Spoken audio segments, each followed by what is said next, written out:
오늘은 Juma akan membacakannya buat kita, dan Ibu Anita akan memberikan khotbah dengan firman berjudul Nikodemus yang dahulu telah datang kepada Yesus. Yohanes 7 ayat 45 sampai 52. Maka penjaga-penjaga itu pergi kepada imam-imam kepala dan orang-orang Farisi yang berkata kepada mereka, "Mengapa kamu tidak membawanya?" Jawab penjaga-penjaga itu, "Belum pernah seorang manusia berkata seperti orang itu." Jawab orang-orang Farisi itu kepada mereka, "Adakah kamu juga disesatkan? Adakah seorang di antara pemimpin-pemimpin yang percaya kepadanya atau seorang di antara orang-orang Farisi? Tetapi orang banyak ini yang tidak mengenal hukum Taurat, terkutuklah mereka." Nikodemus, seorang dari mereka yang dahulu telah datang kepadanya, berkata kepada mereka, "Apakah hukum Taurat kita menghukum seseorang sebelum ia didengar dan sebelum orang mengetahui apa yang telah dibuatnya?" Jawab mereka, "Apakah engkau juga orang Galilea? Selidikilah kitab suci dan engkau akan tahu bahwa tidak ada nabi yang datang dari Galilea." Amin. Amin. Mari kita mengakui iman kita, Yesus adalah Kristus, anak Allah yang hidup. adalah Kristus, anak Allah yang hidup. Mari kita saling memberi salam, saudara adalah duta Kristus. Saudara adalah duta Kristus. Amin. Judul khotbah hari ini adalah Nikodemus yang dahulu telah datang kepada Yesus. Bacaan hari ini diambil dari Yohanes pasal 7 ayat 45 sampai dengan 52. Sebagai pengantar, ayat Alkitab yang paling dicintai oleh umat Kristen di Indonesia pastinya adalah Gerson. Ayat yang paling dicintai oleh umat Kristen di Indonesia. Ya, Yohanes 3 ayat 16. Karena begitu besar kasih Allah akan dunia ini sehingga Ia telah mengaruniakan anaknya yang tunggal supaya setiap orang yang percaya kepadanya tidak binasa, melainkan beroleh hidup yang kekal. Teman-teman Kristen Indonesia yang saya kenal, dari anak-anak hingga dewasa, tidak ada satupun yang tidak menghafal ayat ini. Mungkin ini adalah ayat yang paling banyak dicintai dan dihafal oleh umat Kristen, tidak hanya di Indonesia, tetapi di seluruh dunia. Apakah saudara ingat kepada siapa Yesus menyampaikan perkataan ini? Kepada siapa? Kepada siapa? Romulus. Kepada siapa? Kepada Nikodemus. Kepada Nikodemus. Nikodemus adalah seorang Farisi, pemimpin agama Yahudi dan anggota mahkamah agama Sanhedrin. Ia adalah elit agama yang dihormati, sangat ahli dalam hukum Taurat dan tradisi. Dalam Yohanes pasal 3 ayat 10, Yesus menyapanya sebagai pengajar Israel. Nikodemus adalah orang yang tidak kekurangan apapun secara agama maupun sosial. Tetapi ia datang kepada Yesus pada waktu malam. Kata malam di sini tidak hanya menunjukkan waktu, tetapi juga secara simbolis menggambarkan kondisi rohani Nikodemus. Ia mengakui bahwa Yesus datang dari Allah, tetapi ia belum memiliki keyakinan yang cukup untuk muncul secara terbuka. Ia datang kepada Yesus di kegelapan malam untuk menghindari pandangan orang lain. Saat itu Yesus berkata dengan sangat lugas, "Aku berkata kepadamu, sesungguhnya jika seorang tidak dilahirkan kembali, ia tidak dapat melihat kerajaan Allah." Nikodemus memahami kata-kata ini secara daging, secara fisik, bukan secara rohani. Ia bertanya, bagaimanakah mungkin seorang dilahirkan kalau ia sudah tua? Dapatkah ia masuk kembali ke dalam rahim ibunya dan dilahirkan lagi? Pertanyaan Nikodemus ini menunjukkan bahwa meskipun seseorang memiliki banyak pengetahuan agama, ia bisa saja tidak memahami Injil, inti Injil, esensi Injil. Ia adalah elit sosial dan pengajar Israel, tetapi secara rohani ia masih tersesat di dalam kegelapan malam. Ia seorang ahli hukum, tetapi tidak memahami hakikat keselamatan melalui kelahiran kembali oleh Roh Kudus. Sebagai teolog terkemuka, ia masih belum memahami bagaimana jiwa yang mati karena dosa menjadi ciptaan baru melalui karya penciptaan ulang Allah. Namun, dalam teks hari ini, Nikodemus muncul membela Yesus di hadapan orang-orang Farisi, meskipun itu berisiko besar bagi dirinya. Nikodemus tidak muncul dalam Injil sinoptik, yakni Injil Matius, Markus, dan Lukas. Ia hanya muncul 3 kali dalam Injil Yohanes, menunjukkan perubahan dan pertumbuhannya. Jika di pasal 3, Nikodemus datang kepada Yesus secara diam-diam pada waktu malam. Di pasal 7, kita melihatnya berani membela Yesus. Akhirnya di pasal 19, ia mengalami pertumbuhan iman yang nyata dengan menyatakan dirinya di pihak Yesus secara publik dan mempersiapkan pemakaman Yesus setelah penyalibannya. Saya percaya perjalanan Nikodemus adalah perjalanan kita semua.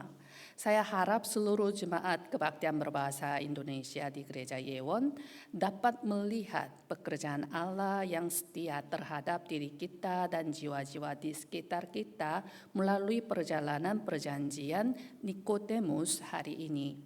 Pokok bahasan yang pertama adalah Nikodemus di tengah orang-orang Farisi. Dalam ayat 45 sampai dengan 48, maka penjaga-penjaga itu pergi kepada imam-imam kepala dan orang-orang Farisi yang berkata kepada mereka, "Mengapa kamu tidak membawanya?" Jawab penjaga-penjaga itu, "Belum pernah seorang manusia berkata seperti orang itu." Jawab orang-orang Farisi itu kepada mereka, "Adakah kamu juga disesatkan? Adakah seorang di antara pemimpin-pemimpin yang percaya kepadanya atau seorang di antara orang-orang Farisi?" Ketika penjaga-penjaga yang diutus oleh Sanhedrin untuk menangkap Yesus kembali dengan tangan hampa, para imam-imam kepala dan orang-orang Farisi mengecam mereka dengan bertanya, "Mengapa kamu tidak membawanya?" Mereka menjawab, "Belum pernah seorang manusia berkata seperti orang itu." Mereka mengucapkan alasan mengapa mereka tidak menangkap Yesus dan kembali dengan tangan hampa. Tampaknya mereka yang diutus untuk menangkap Yesus justru merasa terkesan dan tersentuh setelah mendengar khotbah Yesus. Sudah pasti mereka merasa sangat tergerak hingga memutuskan bahwa orang ini tidak boleh ditangkap. Mungkin mereka juga mulai berpikir, jangan-jangan Sanhedrin telah salah menilai Yesus.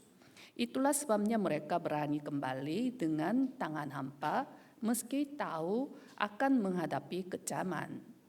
Melihat hal ini, orang-orang Farisi bertanya kepada penjaga-penjaga itu, "Adakah kamu juga disesatkan?" Mereka telah menyimpulkan bahwa Yesus bukanlah pembawa kebenaran, melainkan seorang penyesat. Dasar penilaian mereka adalah fakta bahwa tidak ada pemimpin atau orang Farisi yang percaya kepadanya.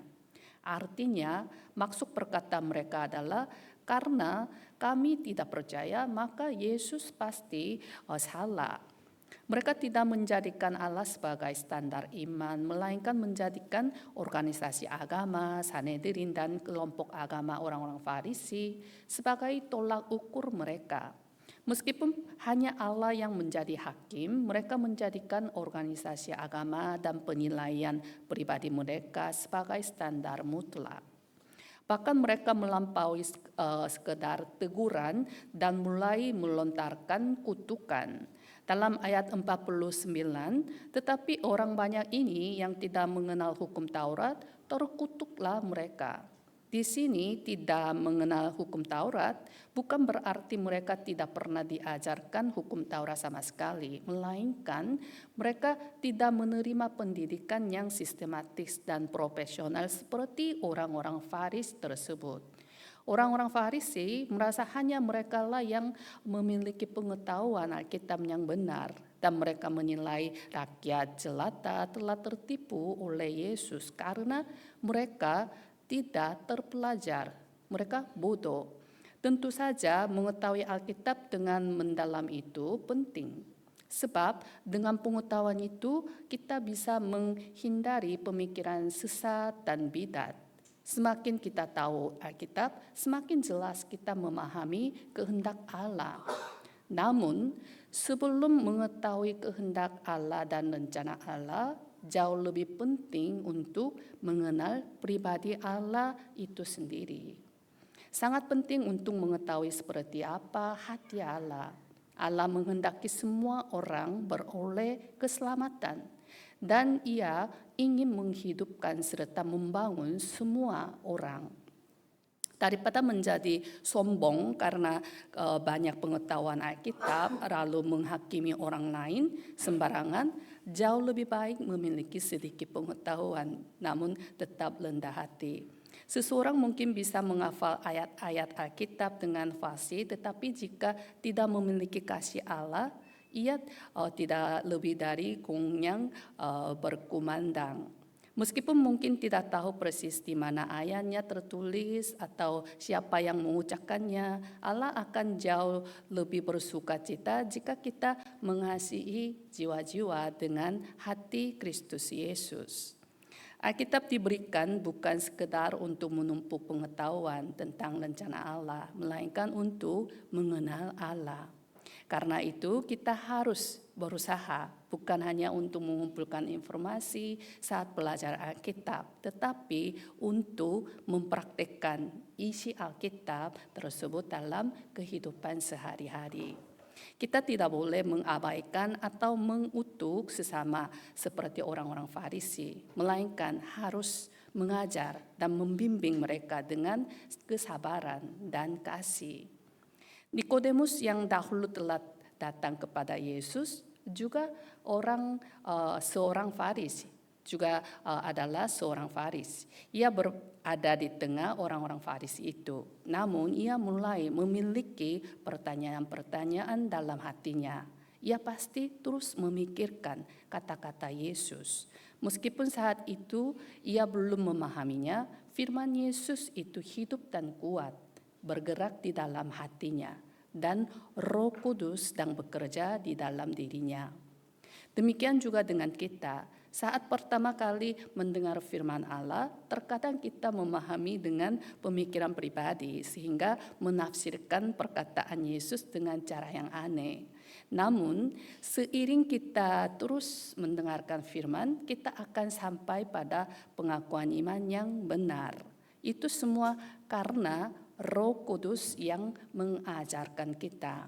Pada awalnya firman Alkitab mungkin terdengar seperti cerita sejarah yang rumit, namun perlahan-lahan kita mulai memahami hati Allah. Kita semua sedang dalam proses perubahan dan pertumbuhan. Tidak ada manusia yang sempurna, namun percayalah bahwa Roh Kudus sedang bekerja di dalam diri kita. Kita adalah sebuah komunitas yang memiliki kasih Kristus Yesus untuk menghidupkan dan membangun satu sama lain. Kita tidak memiliki hak untuk mengkritik atau menghakimi orang lain. Melalui Alkitab, Allah menyampaikan satu hal sederhana. Tinggalkanlah berhala dan berbaliklah kepada Allah. Ketika hubungan dengan Allah dipulihkan, maka pemulihan akan terjadi dalam diri kita. Perubahan dan pertumbuhan pasti terjadi. Roh Kudus bekerja dan menolong kita. Saya berdoa agar Setiap jemaat kebaktian berbahasa Indonesia di Gereja Yewon dapat menjadi komunitas yang saling melayani dan membangun satu sama lain hanya dengan pengajaran kasih Kristus. Pokok bahasan yang kedua adalah Yesus dibela oleh Nikodemus. Dalam ayat 50 sampai dengan 52, Nikodemus, seorang dari mereka yang dahulu telah datang kepadanya, berkata kepada mereka, apakah hukum Taurat kita menghukum seseorang sebelum ia didengar dan sebelum orang mengetahui apa yang telah dibuatnya? Jawab mereka, apakah engkau juga orang Galilea? Selidikilah kitab suci dan engkau akan tahu bahwa tidak ada nabi yang datang dari Galilea. Ketika orang-orang Farisi di Sanhedrin mengutuk orang banyak dengan menggunakan hukum Taurat, Nikodemus, seorang anggota Sanhedrin yang dahulu pernah datang kepada Yesus, berbicara kepada rekan-rekannya. Apakah hukum Taurat kita menghukum seseorang sebelum ia didengar dan sebelum orang mengetahui apa yang telah dibuatnya? Berdasarkan hukum Musa, pengadilan adalah milik Allah, sehingga keputusan harus diambil dengan adil. Dalam Ulangan pasal 1 ayat 16, dan pada waktu itu aku memerintahkan kepada para hakimmu demikian, berilah perhatian kepada perkara-perkara di antara saudara-saudaramu dan berilah keputusan yang adil di dalam perkara-perkara antara seseorang dengan saudaranya atau dengan orang asing yang ada padanya. Nikodemus menyajikan dua prinsip utama dalam penghakiman menurut Taurat. Pertama adalah mendengar perkataannya dan kedua adalah mengetahui apa yang telah dibuatnya. Mendengar berarti memberikan kesempatan kepada orang yang bersangkutan untuk membela diri, sedangkan mengetahui perbuatannya berarti memerlukan proses verifikasi atas apa yang telah dibuatnya. Oleh karena itu, sebelum keputusan dijatuhkan, harus ada prosedur untuk memastikan fakta melalui kesaksian para saksi dan pengamatan yang cermat. Dengan kata lain, Nikodemus menunjukkan bahwa Sanhedrin sedang melanggar ketetapan hukum Musa itu sendiri. Para pemimpin agama Yahudi yang sangat ahli dalam Taurat tentu menyadari bahwa prosedur ini harus dilalui. Namun, karena mereka telah dikuasai oleh prasangka dan stereotip, mereka kehilangan kemampuan untuk menilai dengan benar. Usul Nikodemus tidak diterima. Sebaliknya mereka mengejeknya dengan berkata, apakah engkau juga orang Galilea? Meskipun Nikodemus mengatakan kebenaran, mereka mengabaikannya dan mencoba membungkam suaranya yang membela Yesus. Disinilah kita melihat kontradiksi kemunafikan dari Sanhedrin.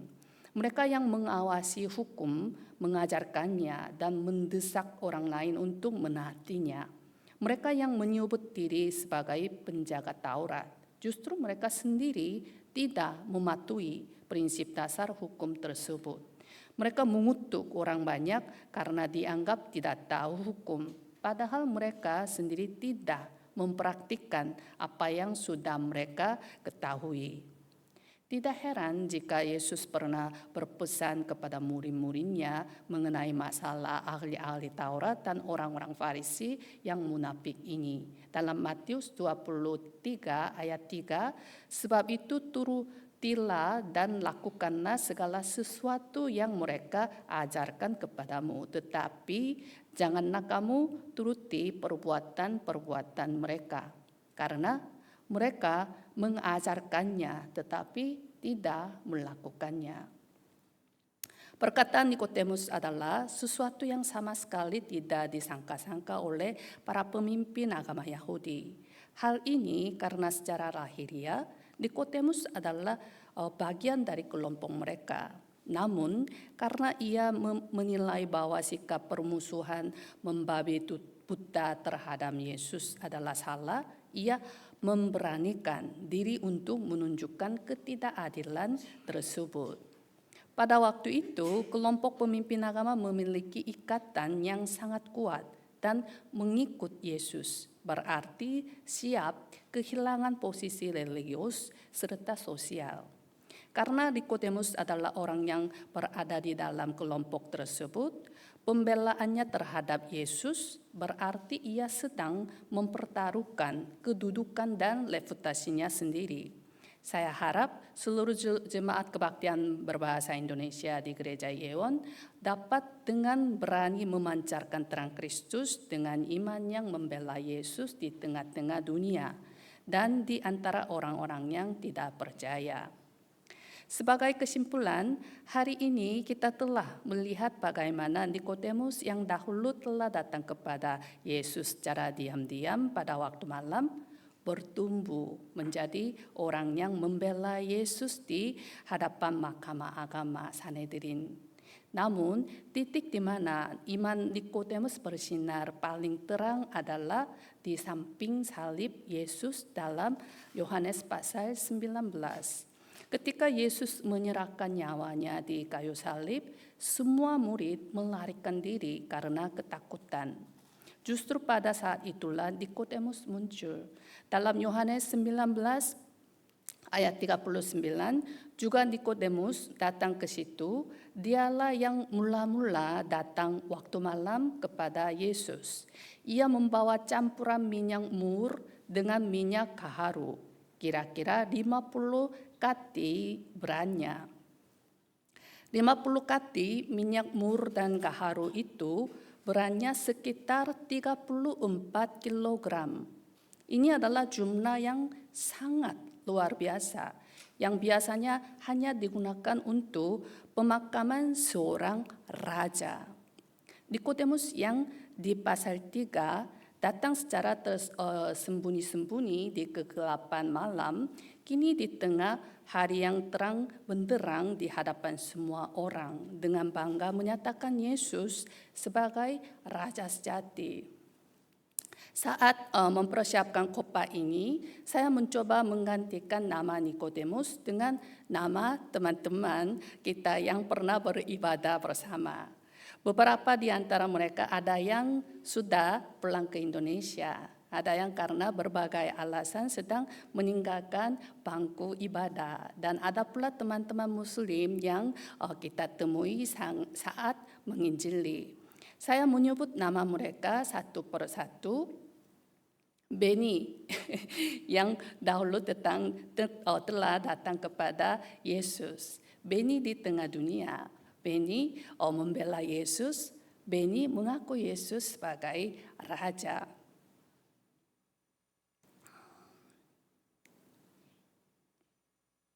Dion yang dahulu telah datang kepada Yesus.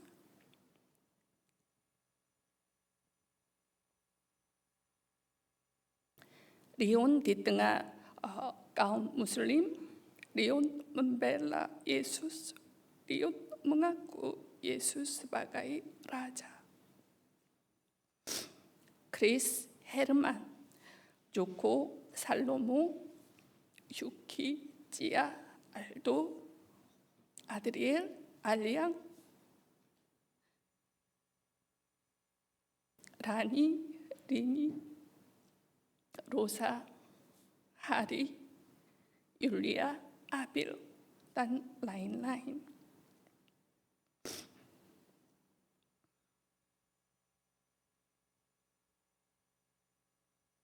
Saat menyebut nama-nama mereka, hati saya dipenuhi dengan keyakinan Allah pasti sedang menuntun mereka.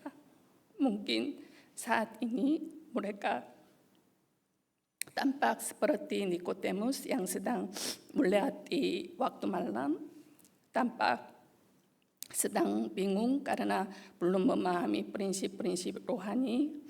Namun saya percaya bahwa jiwa yang pernah datang ke hadapan Yesus jiwa yang pernah ditaburi benih Injil pasti akan berubah dan bertumbuh dalam jadwal waktu Allah. Ini adalah janji bagi keluarga kita, teman-teman kita, dan bagi diri kita sendiri. Tidak ada satupun dari kita yang sejak awal sudah menjadi pahlawan iman yang sempurna. Kita pun pernah mengalami mata rohani yang gelap dan menjadi seperti Nikodemus yang hanya mencari Yesus di waktu malam karena takut akan pandangan dunia. Namun Roh Kudus menyadarkan kita dan menuntun kita sampai ke tempat ini.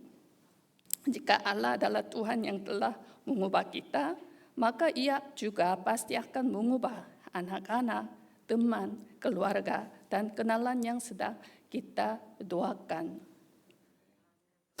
Meskipun saat tampak lambat atau seolah terhenti, Allah sedang bekerja. Pada akhirnya mereka pun akan datang seperti Nikodemus membawa persembahan yang paling berharga dan mengaku Yesus adalah Rajaku. Hingga sampai ke titik abaikan pengabdian di mana mereka memberikan seluruh hidup mereka. Saya berharap saudara semua percaya bahwa Allah sedang mengubah dan menumbuhkan kita dengan cara seperti ini.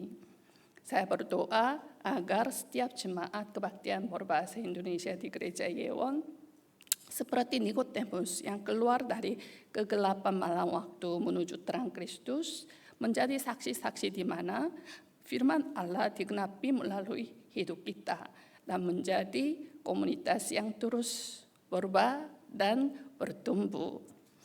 Amin.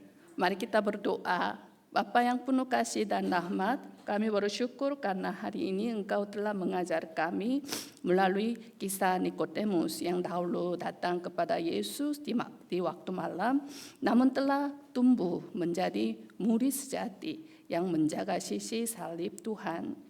Tuhan, kami mengaku bahwa terkadang kami pun masih sering berada dalam waktu malam karena takut akan pandangan orang lain.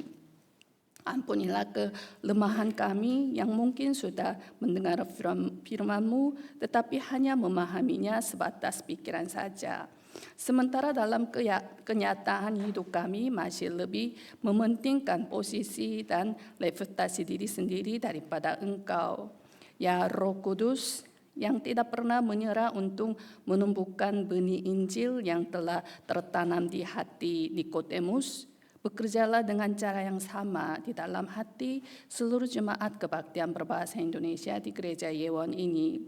Jangan biarkan pengetahuan dan pengalaman kami menjadi alat untuk menghakimi orang lain, melainkan jadikanlah kami alat kasih yang mampu menghidupkan dan membangun jiwa sesama. Secara khusus kami berdoa untuk jiwa-jiwa yang kami bawa dalam hati kami, untuk Benny, Rion, Chris, Joko, Herman, Yulia, Abil, serta begitu banyak teman-teman Muslim dan jiwa-jiwa yang saat ini sedang meninggalkan bangku ibadah. Meskipun sekarang mereka tampak sedang melewati malam rohani, kami percaya bahwa dalam jadwal waktu Tuhan, waktu Allah, hari kemenangan akan tiba di mana mereka mengaku dengan mulut mereka, Yesus adalah Rajaku. Jadi karena kami semua sebagai duta Kristus yang dengan berani memancarkan terang Kristus di tengah kegelapan dunia. Kami memuji Tuhan yang akan memperlihatkan kepada kami bukti nyata penggenapan firman-Mu melalui kehidupan kami. Dalam nama Yesus Kristus yang telah melahirkan kami kembali, kami berdoa dengan penuh syukur. Amin.